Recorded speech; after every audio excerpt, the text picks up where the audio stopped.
জান্নাতীরা জান্নাতে যখন ঢুকবে,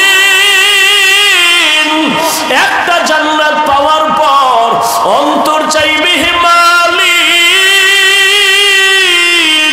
নরমাল জান্নাত থেকে যদি ভিআইপি জান্নাতটা পাইতাম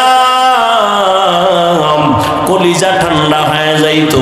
একজন জান্নাতীরা 70 জন হুর পাবে, এদের নিয়ে আবার সংসার হবে, এদের নিয়ে বিশাল বড় জায়গা লাগবে। যত বড় জান্নাত পাবে ও মনে চাইবে আরো বড়টা যদি পাইতাম, আরো পাবে আরো বড়টা যদি পাইতাম। মনের আশা আর শখ কখনো মিটবে না। ওই জান্নাত পাওয়ার জন্য আল্লাহ পাক রব্বুল আলামিন বলেন, বান্দা যত ওভার ডিউটি করবি ভিআইপি জান্নাত পাবি।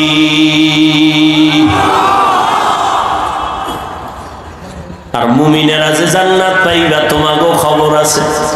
কেমন খবর? কয় 72 দল জাহান্নামে যাইবা, মুসলমান মুমিনের মধ্য থেকে মাত্র এক দল জান্নাতে যাবে।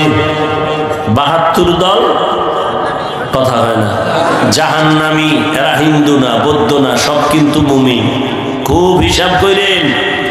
আপনি তো মোছে তেল লাগায় খুব মাস্তানি ভাব নিয়ে আছেন। কত বড় বেয়াদব! কয় নামাজ না পড়লে কি হইব? দিল পরিষ্কার। সবাই জান্নাতে গেলে জাহান্নামে যাবে কে?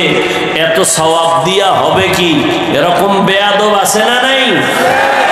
একটুখানি নেকের তরে রোজ হাসরের মাঠেতে বাবা ঘুরবে ছেলের পিছে, ছেলে বাবার আগেতে।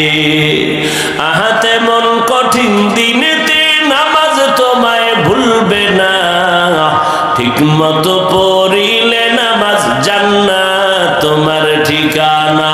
ঘুমের চেয়ে নামাজ ভালো আর তুমি ঘুমাইও না, ঠিক মতো পড়িলে নামাজ জান্নাত তোমার ঠিকানা।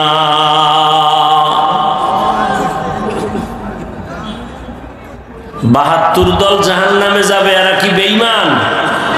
সব কিন্তু মুমিন। এই প্যান্ডেলেই বসা আছে, এখান থেকেই 72 দল রেডি। এত মানুষ এখানে হাজির। রাস্তায় গিয়ে বলবে, আহ বিশাল বিশাল। লাভ কি হবে যদি ফজরে মসজিদ খালি থাকে? হ্যাঁ, এখানে এত মানুষ, সাম্বারা যেমন ফিডার দরকার। এত মানুষ, অথচ দুঃখ। এই প্যান্ডেলে এত মানুষ বসে আছে, আজকে ফজর ভরে নাই, জোহর ভরে নাই, আসর ভরে নাই, মাগরিব ভরে নাই, এশাও ভরে নাই। মোনাজাতের পর একটা বেলুন কান্দে লয়া বাড়ি যাবে, বউ কইবে কি পাইছো? আজে মোনাজাতে বেলুন কবুল হয়ে গেছে।